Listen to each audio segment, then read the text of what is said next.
I'd like to call the order the Salem Housing Authority meeting for June 9th. May we have a roll call, please? Yes. Commissioner Tessler? Present. Commissioner Nanke?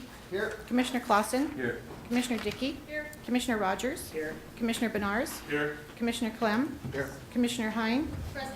And Commissioner Bennett is absent tonight, and in his place is guest Commissioner Cameron LaFollette.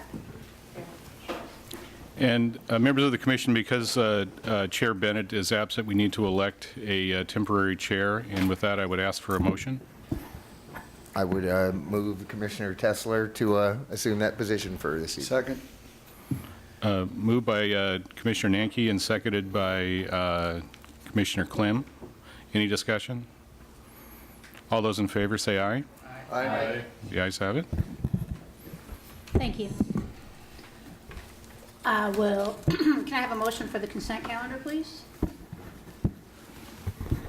I would move the consent calendar as presented. Okay. Any discussion on that? Okay. All those in favor? Aye. Any opposed? Thank you. We have item 3.2. There- There's no one signed up, but Okay. And there was no one signed up for public testimony at this time. And we do have an information report on the construction progress at Parkway West. And I believe Mr. Welch has this presentation ready to go.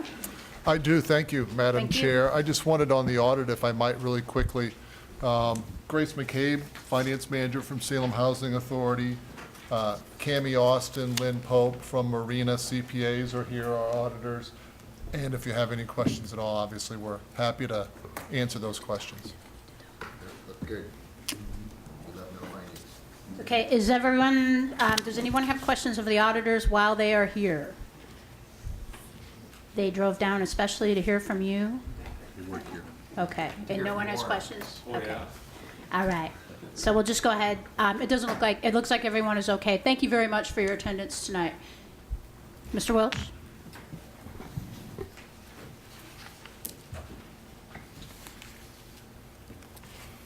I have some quick pictures, construction-related on Parkway West, to give the commission and the general public a flavor of some of the activities on our new projects. So I wanted to orient everybody, and I apologize for the messiness of this. Basically, Parkway Village has been partitioned into two properties. To my left is Parkway West. There's 1, 2, 3, 4, 5, 6 buildings. And on my right is Parkway East, which is 4 buildings. So at this point, Parkway West is under construction in the 2 northernmost buildings, and these pictures are from those 2 properties. So as you'll remember, there were a handful of reasons why we asked the commission to authorize for the renovation. One of the major issues was water penetration and stormwater management. You can see in an existing building, as of 10 days ago, 5-foot deep trench, and then you'll see on the right side just the last couple of days where we've water sealed that foundation and the next step, of course, is to regrade the contour adjacent to those buildings in order to make sure that the water drains to the appropriate places. This is that central area where you saw the open trenches on either side. That used to be a park space. It's now going to be more of a barbecue space. You'll see the heavy equipment in there and the trenching on either side. The buildings. One of the important parts of this renovation was to fully restore the exterior of the buildings, deal with dry rot. And so this is the first building in the first week. You can see that it's being selectively demolished, dismantled. You can see that most of the headers and so forth, the wood that goes across, is open, open insulation, old windows still, new windows have not gone in. And this is when it's shut up again, closed up, the building closed up again about a week later. And you'll see as of Friday, the Tyvek and the moisture barrier around the building, and additional stacks as tall as a 6-foot person of sheathing for the next buildings. Inside the building, inside the units, this is where the selective demolition's really happening. We're making sure that any mold, mildew, dry rot, that we're identifying those areas, we're taking those areas out. They're being tested, they're being reviewed by environmental companies, and that's active in every unit. This is just in the ceiling. You'll see the new PEC water supply piping. We're repiping the entire property, as well as you remember, putting in fire sprinklers on all the 3-story buildings.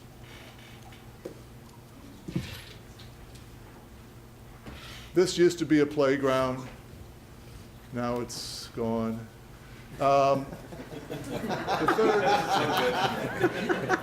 That's a very descriptive statement. One of the other key parts of this is that we wanted to address life safety issues and accessibility for the 25% of the clients that live at Parkway who declare themselves, self-select themselves to be disabled. And so these are the forms for new curbing and ADA accessibility and curb ramps, et cetera, that will help folks to get around better. And this is from a shot from within that central courtyard where the trenching was, showing the second building behind, the level of activity, the dirt on site. And I have to say that, and then of course this, because the project wouldn't be where it is if not funding from the city. So the biggest puzzle really is the relocation of the clients. It's going very well. 2 buildings are vacant now. Clients are staying in temporary housing. The pace is going well. The efficiencies of their packing up and moving out and all wanting to come back is going very well. We're really pleased with that. I do intend on a monthly basis at your insistence or interest of bringing back more pictures. Also think that maybe some of you at some point may want to actually get on site and walk around a little bit. I think what I'd like to do is maybe set up a couple days a month where you could choose or self-select to give us a call and we could meet you out there and take you on a quick tour. I have to give our contractors 24 hours, so please give us 24 at least. Okay, thank you. Thank you, Mr. Welch. And that's an excellent idea that we all should take advantage of, is going out there and looking at this progress firsthand. And I'm sure that staff would be more than pleased to assist you in setting up a tour. Just remember to call him 24 hours in advance so he can set that up for you. Okay. We have no special orders of business tonight. It appears we have no unfinished business. We have no new business. And with that, I will adjourn. And we will start the Urban Renewal Agency momentarily.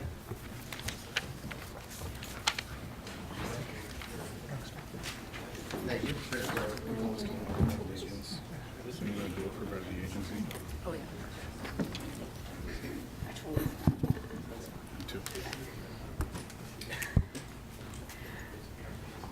Thank you. At this time, I'd like to take the opportunity to call the Urban Renewal Agency to order. Unfortunately, we forgot to do the Pledge of Allegiance, and so can we do that now? And Councilor Bednarz, would you lead us in that? I pledge allegiance to the flag of the United States of America and to the republic for which it stands, one nation, under God, indivisible, with liberty and justice for all. Thank you, Councilor Bednarz.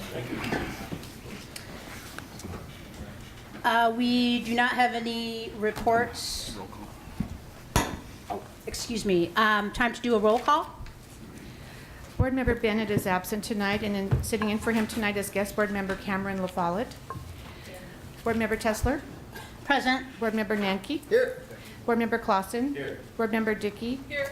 Board Member Rogers. Here. Board Member Benars. Here. Board Member Clem. Here. And Chair Peterson is absent. Thank you. We have no reports from boards, commissions, or committees tonight, and it is now time for public comment. And we do have one person signed up for public comment. That would be David Holton. David, you can just step right up to that podium there, and that microphone adjusts to where your mouth would be. Thank you. Okay, and if you could just introduce yourself, you can identify what ward you live in or give your address, whatever you prefer. I'm David Holton, 4742 Liberty Road South, number 210, Salem, Oregon, 97302. I'm the owner's representative on the Roth and McGilchrist building, and I'd like to speak to the agenda item 4.3A this evening in support of that. Is this the correct time to do this, or should I wait till after the staff? Yes, go ahead. Yes. Okay. I'm really here to answer questions for you on that. I think the staff did a tremendous job in putting that together. But before we do that, I'd like to thank the staff for their work on this project. Without City of Salem collaboration on this project, it would not happen. Currently, we have about $200,000 in toolbox grants that have been awarded to this project. We have two buildings here. The two buildings are about 39,000 square feet total. There's an upper level that'll be residential. There'll be 9 residential units. On the main level will be commercial occupancies. There are 5 commercial tenants. In the basement, there are 5 commercial occupancies. At this time, 100% of the building has been pre-leased, and we're looking for a completion time late summer. We're going to be starting the tenant improvement work here fairly soon. We've completed the demolition, the abatement, hazardous materials abatement, seismic upgrades to the building, the shell work. And we're working with the National Park Service on this project. This is a historic building. Both were built in 1916. And so the federal tax credits on that are through the National Park Service and through the State Historic Preservation Office. On this project, the sidewalks were not something that we had planned on repairing, but we found that they are in need of repair. The trees have uplifted them. So we're asking for support of the city, much like they have done on this project throughout, on the sidewalk improvement grants and approval of that. Thank you very much. I'm here to answer any questions. Are there any questions for Mr. Holton? Great project.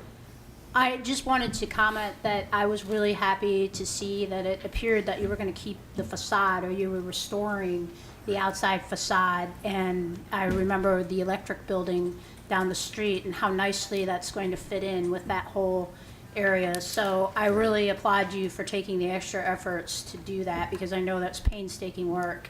And I think that's going to look really nice when it's finished. I'm very excited to see that when it's finished. And I really like that you're going to provide more living opportunities on the second floor. There's going to be more apartments. I heard you had a waiting list. We do have a waiting Yeah. list. There is a high demand for living downtown, just right downtown. And so we do have a waiting list on that. We have one of the owners that are going to be moving into one of the apartments there.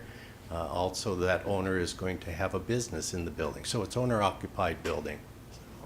Do you care to share what kind of new businesses Yeah. might be moving in? I'd be happy to. There's a couple that I cannot share, but right now we have in the commercial, we have a CPA, Doty, Pruitt, Wilson and Company is moving into basically most of the Roth building where Jonathan's restaurant used to be.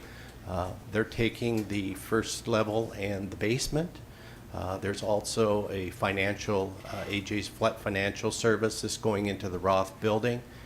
Gail Calderazzo Doty is she's working on a market on the corner where Capital Drugs used to be in Heath Florist.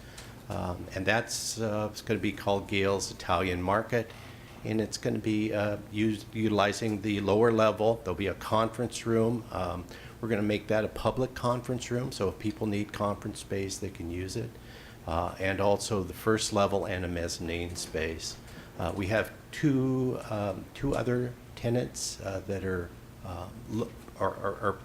pre-leased, but I can't mention them at this time.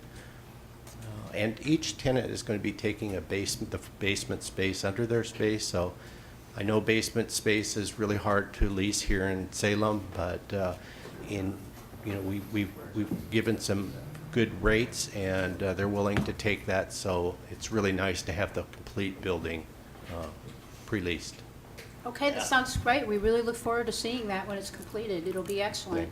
Thank you very much. Thank you Appreciate so it. much for coming down tonight.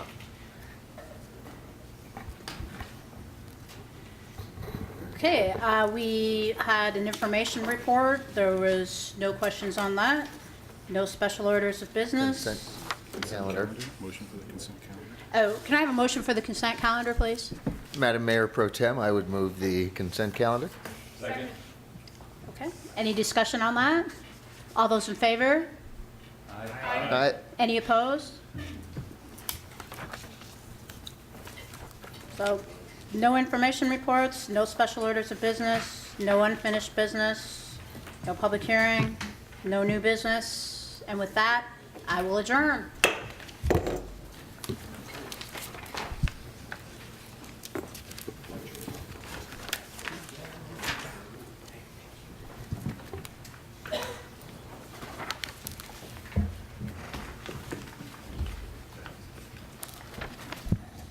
Thank you. I would like to take this opportunity to call the Salem City Council to order at this time. Can we have a roll call, please? Counselor Bennett is absent, and in his place tonight is guest counselor Cameron LaFollette. Counselor Tessler. Present. Counselor Nanki. Here. Counselor Clausen. Here. Counselor Dickey. Here. Counselor Rogers. Here. Counselor Benares. Here. Counselor Clem. Here. And Mayor Peterson is absent. Thank you. Can I have a motion for approval of additions and deletions to the agenda, please? Thank you, Madam Chair. Second. All those in favor? Aye. Any opposed? Thank you. That was lightning fast. Okay, at this time, it's time for council and city manager comment. I do have a few things that I would like to say. I'd like to give the councilors the the option to speak first. Would anybody like to mention some items of interest at this time? Councilor Nanki. Thank you, Mr. Chair. I attended with a couple of counselors and staff members today's TEDCOR annual honors lunch. Good people doing wonderful things out in the community, trying to get jobs in here. They awarded several different sectors, not only manufacturing, but also educational and other organizations as well. I look forward to educating and entertaining new employment at a high rate of return for both the community and the employees who end up working for them. Great. Thank you for attending that, Councilor Nanki and the other councilors that did go. SEDCOR is a valuable part of our economic engine here at the city. Does anyone else have anything else they want to add? Councilor Clam? Thank you, Mayor Pro Tem. The Veterans event last Friday, again, thanks to the City Council for supporting that. It's fully funded. It was a touching event during the event, but if you haven't gotten down to Wilson Park to see it, particularly when some of the veterans are around, it's pretty moving.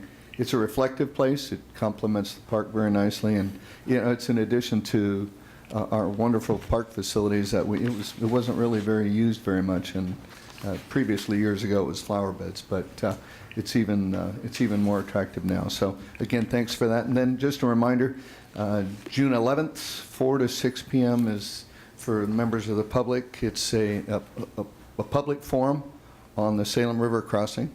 from 4 to 6 p.m. at the Council of Governments on High Street. So just a reminder. Thanks.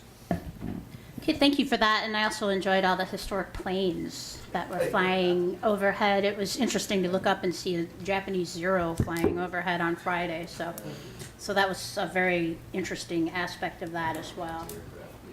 Anyone else? Last call for council's comments? Okay.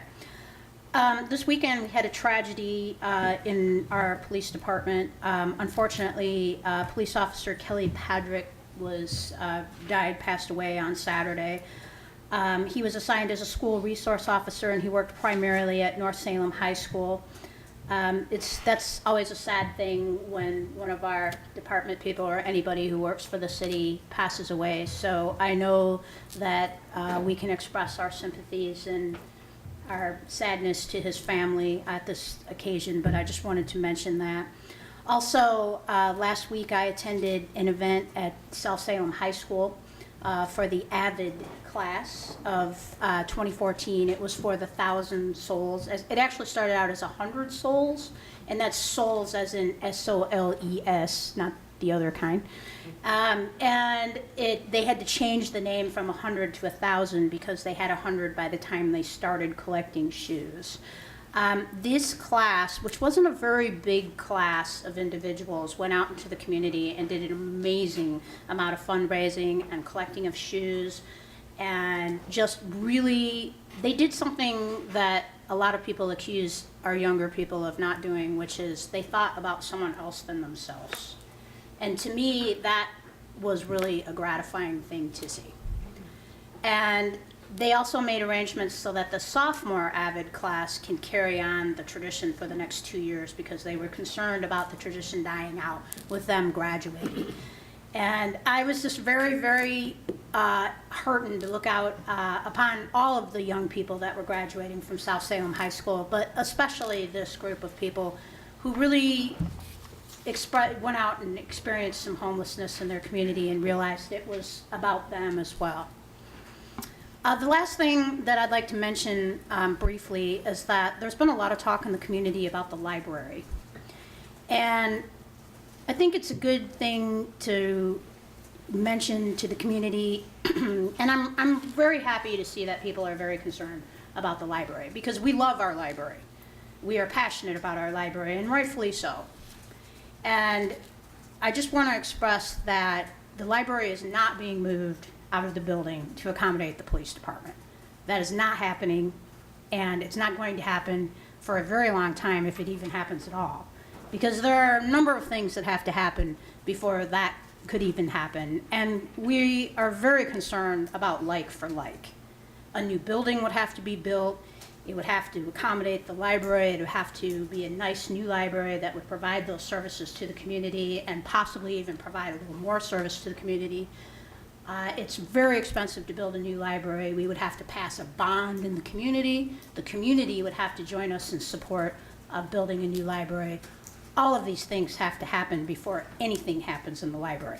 The library is not being moved out of the library.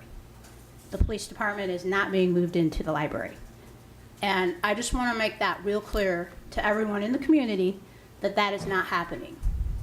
And if you have any questions or concerns, please feel free to contact your counselor, or Linda Norris would be more than happy to speak with you, and any of us would be happy to sit down with you and explain this. And I also wanted to mention that at the June 23rd meeting, we as council will be considering a motion from staff to fund a feasibility study of a new library, how much it would cost, the police department, and explore those options.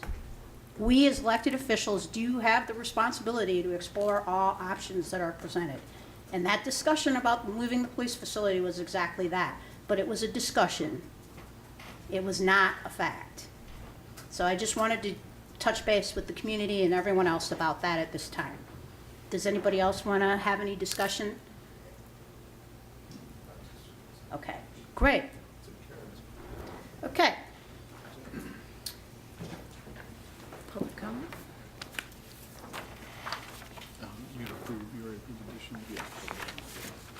And now at this time, we can move right into public comment.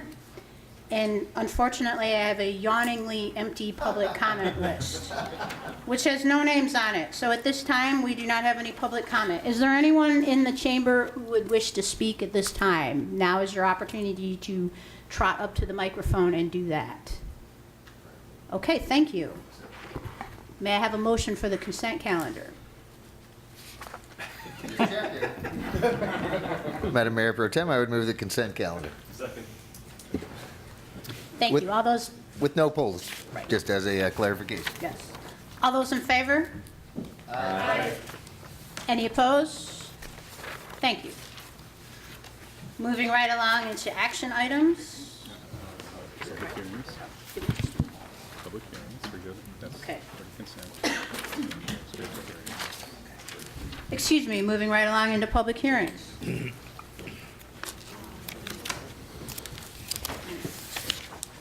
Just announce the hearing, then turn it over to Kathy. Okay. Just say public. Public hearing in the Salem Area Comprehensive Plan. Okay. At this time, we will have a public hearing for the Salem Area Comprehensive Plan and CRC Chapter 64 for an urban growth boundary expansion, adding 58 acres for Kaiser Rapids Park.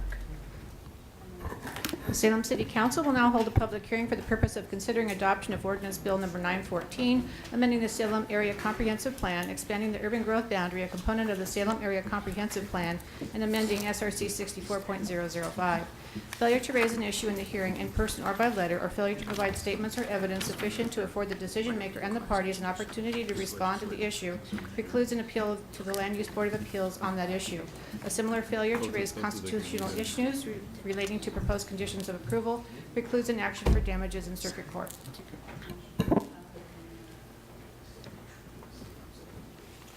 Staff presentation.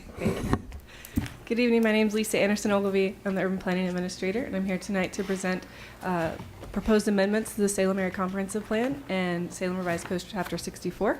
I request that the staff report and its attachments be entered into the official record, including the case file, and we also received testimony from West Salem Neighborhood Association in support. I would like that to be entered into the record as well. So the hearing tonight is about our urban growth boundary. You may not know that Salem had the first UGB in the state. It was established in 1974, well before the state mandated requirement to have a UGB. In 1982, after it was a mandate, the state acknowledged our UGB. However, it was appealed, and therefore we reduced our original urban growth boundary by 2,400 acres. Also in 1982, Kaiser incorporated within the boundaries of our urban growth boundary, creating a joint Salem-Kaiser UGB. And in 1988, the last time our urban growth boundary was amended, the council approved removing 4 acres due to a property owner request.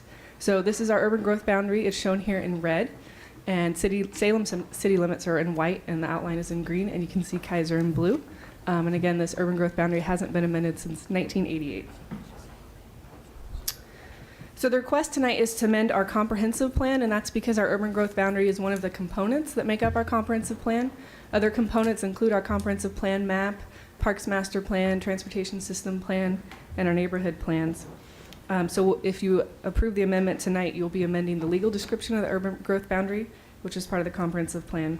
And the request is also to amend Chapter 64 to acknowledge the amendment. In order to amend the urban growth boundary, it has to be approved by Kaiser, Salem, Marion County, and Polk County. All 4 have to approve the amendment. Kaiser is requesting to add 58 acres to our urban growth boundary for Kaiser Rapid Parks, and this shows the general area where the proposed expansion is. And I've zoomed in here so you can see the current UGB. The area on the right in white is Kaiser city limits. This is the area proposed to be added. This is 58 acres. So this would be the UGB in the area after the amendment. And this map here shows Kaiser Rapid Parks. As you can see, it won't include the entire park in the urban growth boundary. What it will do is allow Kaiser to annex the 58 acres into their city limits. It'll allow them to rezone the property from exclusive farm use to a park zoning, and that will allow them to develop that area to urban park uses, including restrooms and a park, or a playground.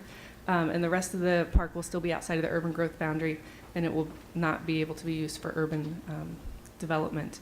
And the land proposed to be added into the UGB will not be used for employment lands or housing needs. It will be used exclusively for parkland. As I mentioned before, West Salem Neighborhood Association submitted a letter of support. And then we also have Nate Brown here from City of Kaiser to help answer any questions you might have. Our recommendation is that you advance the ordinance bill to second reading for enactment. Thank you.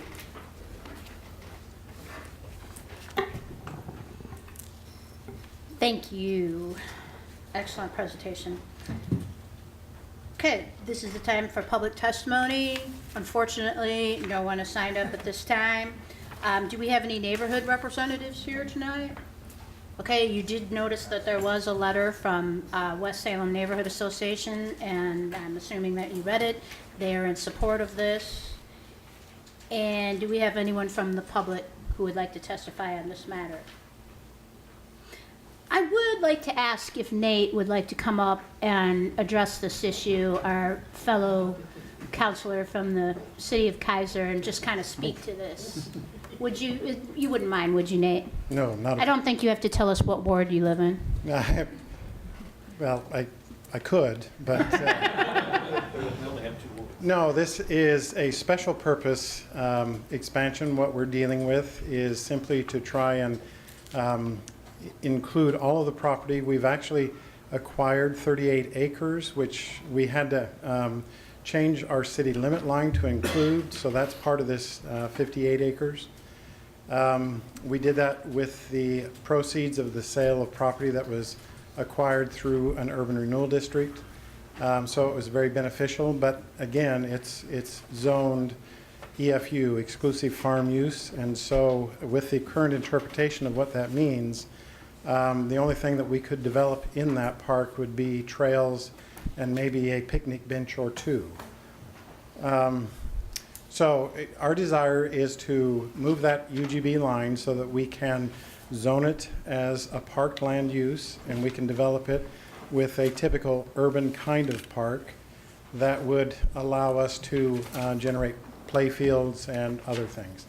We are actually actively engaged in the process of master planning this additional property, and so that work actually begins this week as to what we are now beginning to look to see what kinds of uses would be appropriate. So we appreciate so much. Your staff has been absolutely fantastic to work with. Obviously, from the presentation, they're very professional and have been very supportive in the process. It's been a pleasure working jointly on this project. Thank you, Nate. That was great. Does anybody have questions? Councilor Nanke and then guest Councilor La Follette. Thank you. Question, why would you not look to expand the urban growth boundary to take the entirety of the park? Well, it's a good question. If you remember that map of the park, there's actually some intervening ground in between it. So there's an additional large parcel in between, but mostly it's because of the fact that all of that area that is not being included, that is actually leased ground from the state. That little notch that you see on the south end where the boundary kind of makes a notch, that's actually encumbered with an open space agreement, a conservation easement that we cannot develop. So there are some natural boundaries as to why all of the active uses of the park will be on the east side of that line, and on the west side will be all of the natural and passive uses of the park, which is consistent with what we're trying to do with our zoning, and as well as trying to be responsible in making sure that we don't try to put urban uses from sea to shining sea. If a follow-up on that, if I may? You may. Do you get money then from Marion County, since it's actually a county property, for Kaiser Rapids Park then? Or how is operations on that parcel actually funded? We actually provide services to that area through an interlocal agreement. We don't give them any money, or vice versa. It's just simply through interlocal agreement. And so The police and fire are the ones, well, the fire district is already in the district. But police respond, for example, to the boat ramp, simply because they're the quickest to be able to get there. And that's pretty standard operating through that agreement. Okay, thanks. Yes, Councilor Follett? So the portion of the park that's outside the urban growth boundary it's not now in farm use, right? It's forested and with trails, or? That's correct. It's developed with several natural trails. There's actually a disc golf course that is located within that is located in the forest land. There's actually, the state acquired it to dispose of the spoils that they had with the construction of I-5. So there's a lot of issues on that. Fortunately, they're all covered up with blackberry vines, so nobody sees it. And we do have some in our master plan that covers the entire park. We do have some additional uses that are slated to be there, some perhaps nature interpretive kiosks and that sort of thing. There's another parking lot that is anticipated to be there. Originally, we were talking about a mountain bike trail. I'm not sure that's going to stay in the revisions, but because there hasn't been much interest to develop that. And the acreage of the portion of the park that's outside the UGB is how many acres? Guest Counselor, can you speak into your microphone? Thanks. Sorry. How many acres is the portion of the park that's outside the UGB? About? Let's see, about 88 acres. Okay. You're testing my memory. Sorry. I believe about 88 acres. The state parcel is 82 acres, and that nature conservation easement, which, by the way, came from Marion County and their participation in the project through their sale of timberland, and that's where the conservation easement came from. That's an additional 6 acres. Thank you. Okay, Councilor Bednarz? Thank you. I've been out there several times when Minto gets flooded. It's my refuge for me and my dog. And for that reason, I'm just trying to figure out what property line or what location is what. So where is the dog area and where is the boat ramp? Okay, the boat ramp is, so the bottom line goes down the middle of the Willamette River, and as it jogs to the north, That little cove. over to the right a little bit, Lisa. Right there at the red line, just on the right side of that red line is where the boat ramp is. The dog park is up on Chemawa. It's Right up there. right up there. And to the right of the pointer is that additional 28 acres that was acquired. And so that's the newly acquired property. I kind of concurred with the same idea. I'm just not sure why they didn't just drop a line straight down, aside from the forest easement, why it wasn't just dropped straight down and included. But I guess it is what it is. Again, it was that conservation easement. That's under very, it's under very tight control. There can be no development in that conservation easement. And so, again, that's the reason why the boundary. Okay, thanks. Councilor Nanki, I thought I saw your hand earlier. Did you not? Okay, you were just stretching. Okay. Councilor Clem? That was my question. Good. Okay. Well, the only thing I'd like to say is I think it's a great idea to do that. It's a restrictive, EFU is restrictive for these purposes, and that's a smart idea to work forward and change the zoning. I am curious about that little strip right in the middle. Do you think that eventually you might want to acquire that, or?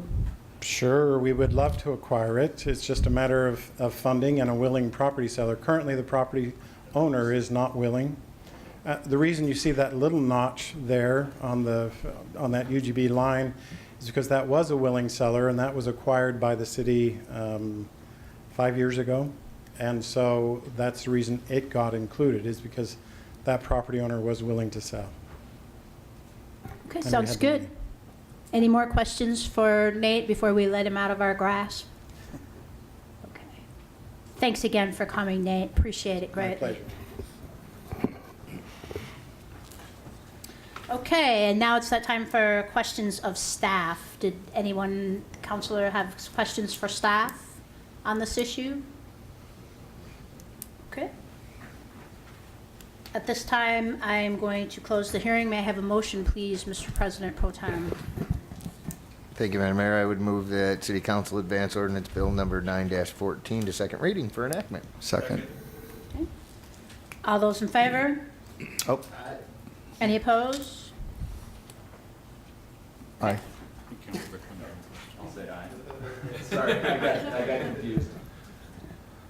I just had a Councilor comment. Clem? Yeah, I just had a comment. I don't know if Councilors Nanke and Rogers will remember, but Salem participated in the task force that formed this park. And I think they've done a great job of, yeah, I mean, it goes back. And really, the river trail intends, whenever we get it done, between Salem and Kaiser, it ends there at Kaiser Rapids Park. So this is a project that we've actually been involved with, at least at the council level, years ago, and we intended it just like what it's coming out. They're improving what they can take care of, and they're leaving in natural what they can't. And so, again, a good comment about a good partnership between Salem and Kaiser. Great. That was back when, in 1954. World War II planes. Yeah. Counselor Clem was there. So the motion and a second. Okay. And we have a motion and a second? Correct. Okay. All those in favor? Aye. Aye. Any opposed? Okay, motion passes.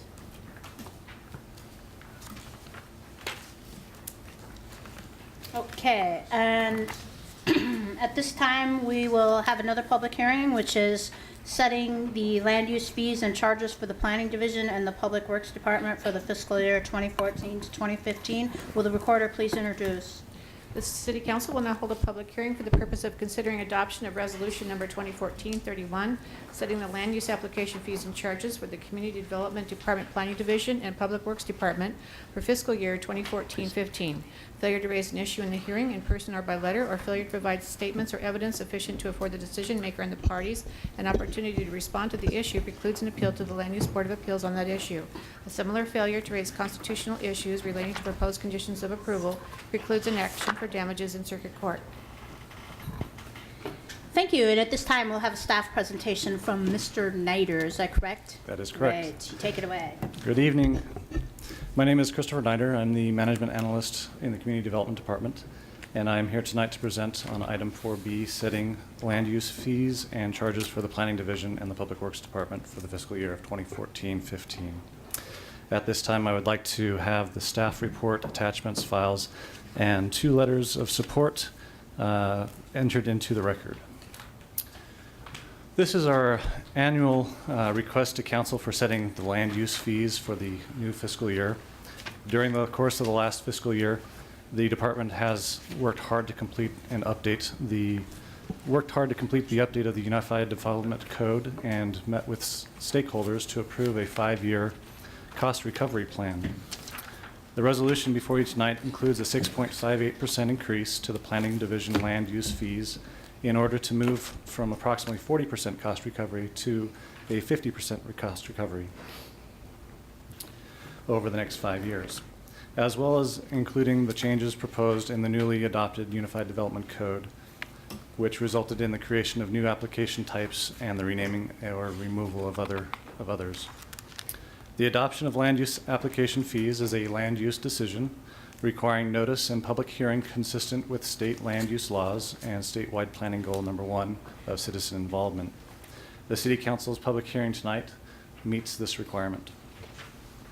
The portion of the Public Works fees included in the Planning Division's fee schedule includes 2.5% increase based on the Portland-Salem Consumer Price Index, or CPIU, over the last year.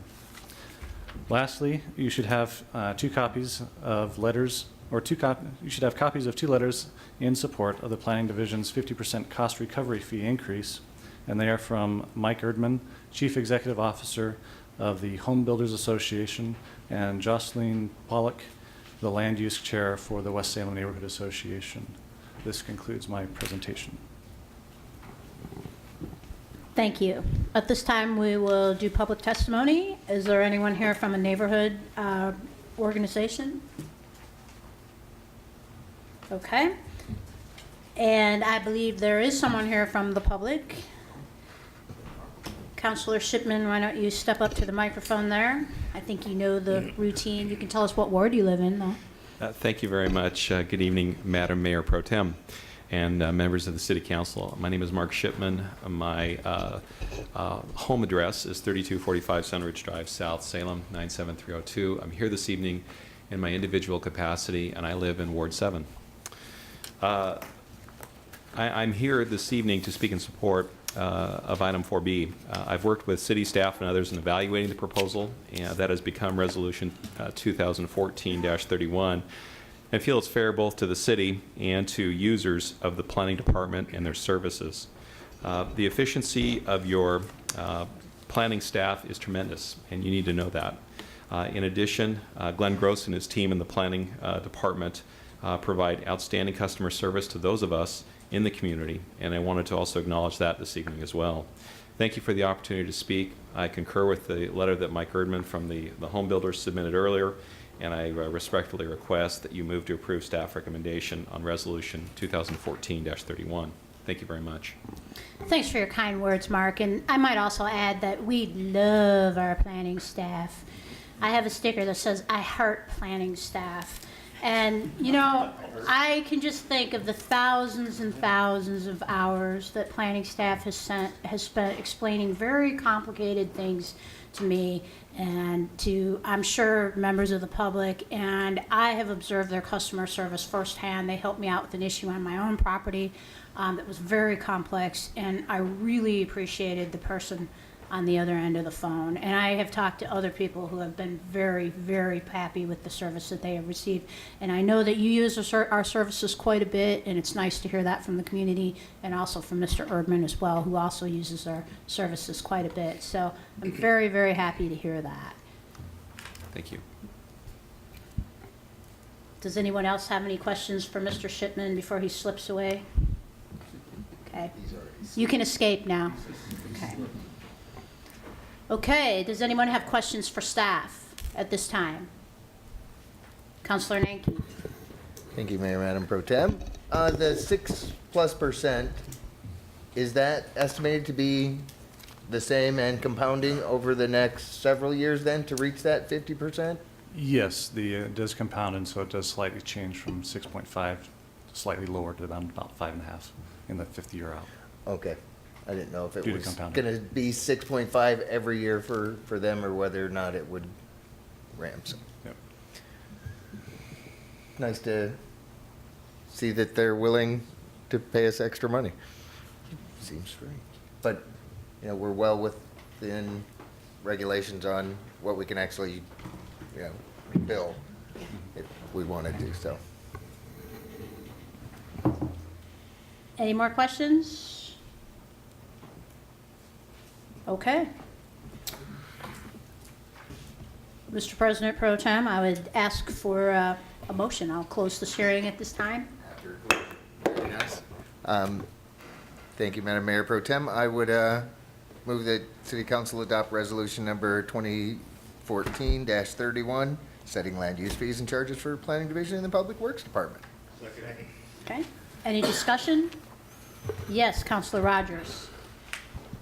I can remember this coming up a few times in my past, and it always seemed like we had a lot of testimony.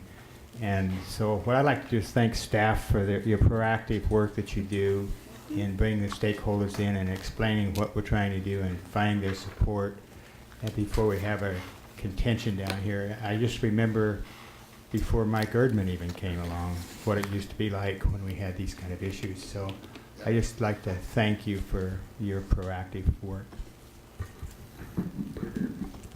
And of course, for the many thousands of hours went into the Unified Development Code and the total revamping of that and the people who helped on that committee. I mean, that was another really tremendous effort that was done, and I think that was really epic of you as well. Okay. So all those in favor? Aye. Any opposed? Motion passes.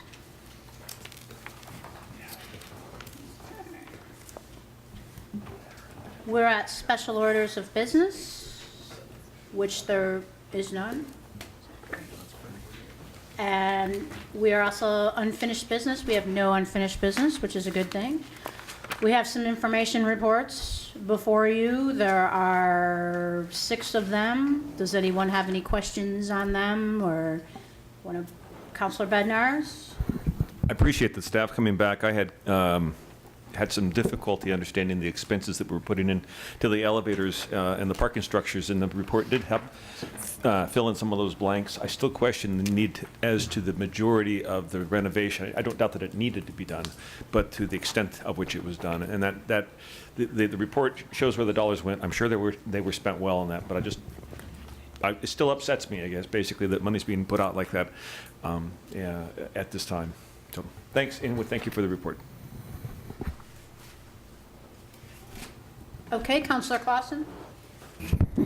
Thank you.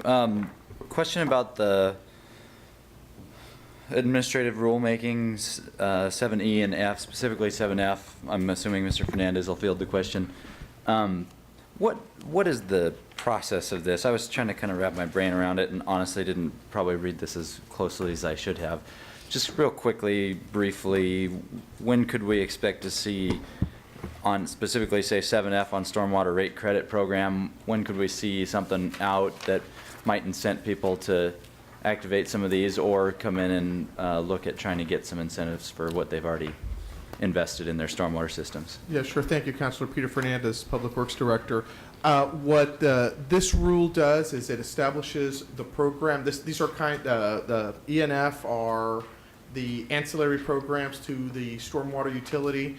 And what F does specifically is it allows for stormwater credits in some manner. So after this is adopted into rule at the end of June, assuming all goes well, we don't have any comments or any major rewrites that we have to do, then people will be able to apply. I mean, it establishes the program, and people will be able to apply for credits.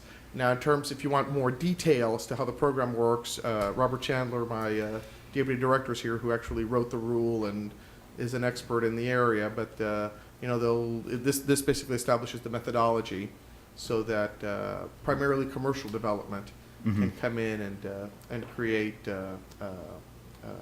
put things in the ground or do certain things that gives them credit against their stormwater utility fees, and it's something that we had promised. It's something that's basic to any stormwater utility. So we're pleased that that work is done and we're ready to implement that. Thank you. Yeah, I'm real happy to see this is moving forward, because I know when we were putting this all together, actually right before I got on council, I think is when we separated that out as council. That was a big issue. Was commercial properties have invested a lot of money in these. Some of them have. So I'll be curious to see how it goes forward. So I think probably what I'll do is I'll try and give this a closer read and read what's out there, and then maybe give Mr. Chandler a call and talk through if I have any questions. Thank you. Councilor Nanki? Thank you, Madam Mayor Pro Tem. And I talked with Deputy Director Chandler a couple of times today on that, because I know we're still fairly new on notices of rulemaking and 20J and what have you, and so I was curious as to how those people who we would like to comment by the end of June would actually be notified there was an opportunity to comment, and we're still kind of weak on that. If I look at DEQ stuff, they have our email addresses from permitting, so they have a direct source, whereas we don't necessarily have that to email-wise to every commercial and industrial property. But it'd be nice to work towards that end for future rulemakings as well, and just for these, they'll be published in. A lot of people won't actually see those advertisements for comment. Right. So if I may, Councilor, we are new. This is just rules number 5 and 6 that we've adopted, or that we are attempting to promulgate. Our rules, are unlike DEQ, our world is so vast that we can adopt. I mean, we'll be promulgating rules on how to use parks, which is a totally different set of stakeholders than this one. We do work hard and we do pride ourselves on putting the word out to our stakeholders. We look for who the stakeholders are. We've either already worked with them so they know this is coming, or we will proactively put this out. This rule has already been put out to the folks that we have identified as stakeholders, the Home Builders Association, the Realtors Association, the Chamber, because it's for commercial development. As we start to promulgate these rules, if there are folks that want to receive any and all of our rules, we will start to amass a list of email addresses or home addresses and send them to everyone. And we already do that with SDCs, and we do that with the Water Wastewater Task Force. And so there's a number of things that we proactively put this information out. So we will I know you're very concerned about that because you expressed that when we had our last rule. So we certainly want to make sure that people get it and get them with plenty of time to comment. We're not trying to, we want to avoid emergency rulemaking as much as possible and give people plenty of time to review and comment and help us put the rules together. So appreciate the If I can concern. follow up on that? Yes. So after rules are promulgated, how will we then, I mean, there's a lot of properties who have put in some sort of filtration, bioswales, who would be eligible for the credit.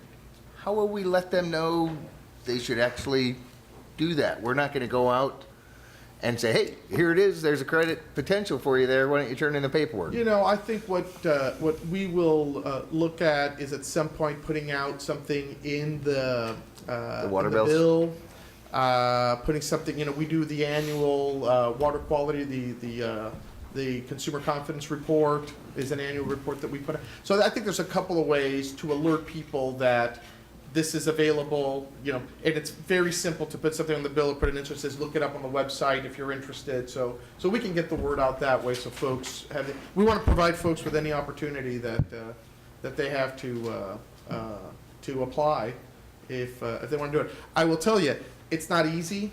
It's not going to be, nobody's going to get to zero because we still have to pay for all of this.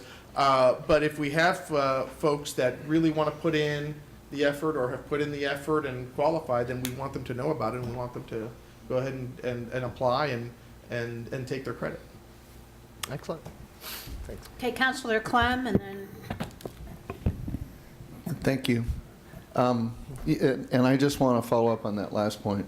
The rulemaking will end, but then we've just finally caught up with what other communities have been doing for years and years. Portland, Eugene, Ashland, Dallas. This is the first time people can actually apply for a credit against their total, or at least the stormwater portion. A portion of their stormwater. A portion. So it isn't every house. It's generally new construction. But there are methods whereby people can, redirect the water from their gutters and or into their property. They already have drain fields. It's called a yard. And so, I'm looking forward to an aggressive program where we really advertise the benefits of returning the water to the groundwater system. So it's much bigger than just a credit on new construction, but existing construction that have already done certain things, they can get credits. Is that correct? There is no credit for single-family residential, so I want to be clear that this is really for commercial and industrial. So there'll be an application process and a reporting process that we don't want to make too onerous, but we want to make sure that what they've done actually, takes away water from, retains it on the property and doesn't put it out onto the system. So that is what's in here, and that's what we're giving a credit. I hope we're not shy in announcing that there's now a credit available, and we do want commercial and industrial users, existing and new ones, to really take advantage. We'll as soon as we have it promulgated, we'll put the word out, and we'll have a robust area on our website so that folks can take a look, and anytime they want to call us, we'll be happy to walk them through their opportunities. Guest Counselor.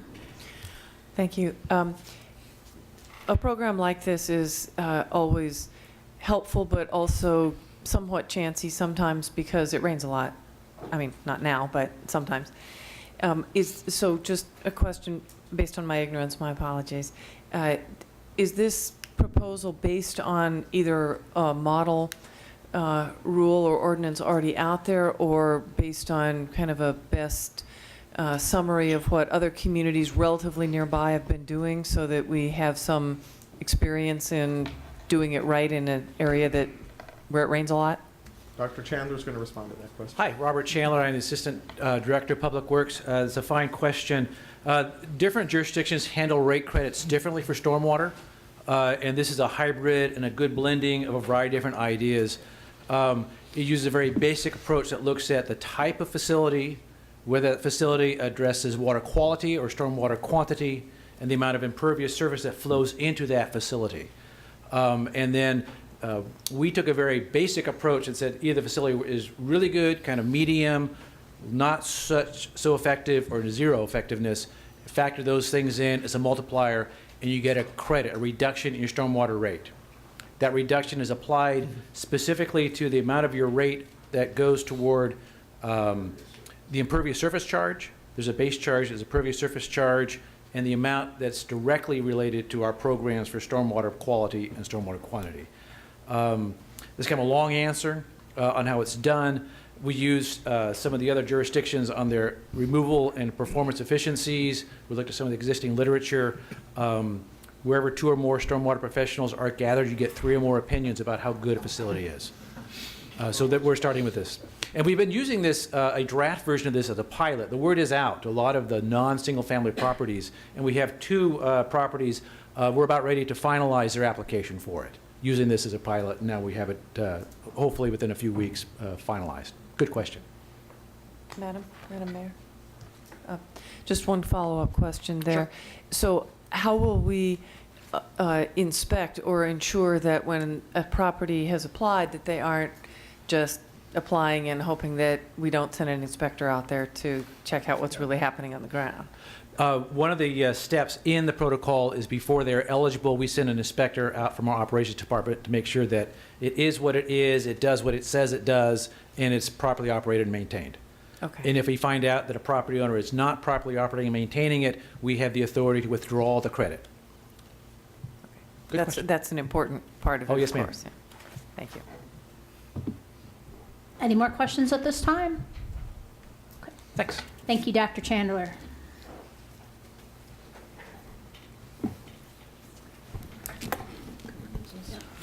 All right, we're going to move right into ordinances, and at this time, I would like to introduce the first reading of ordinance 8A. Could I please have the city recorder to read the title? Ordinance Bill Number 814 relating to sign code, amending SRC 900.200 and 900.210. Mr. President, do you have a motion? Thank you, Madam Mayor Pro Tem. I would move that City Council conduct a public hearing to discuss ordinance bill number 8-14 and advance ordinance bill number 8-14 to second reading for enactment following that public hearing as we feel appropriate. So let me just modify that motion all the way back to conduct a public hearing to discuss ordinance bill number 814. Second. Thank you. Is there any discussion? Okay. All those in favor? Aye. Any opposed? Thank you. A lot of the recommendations are already. Okay. Depends on what we do. We have no second reading tonight, and that brings us to public comment on items other than on the agenda. Again, a disappointingly empty public comment list.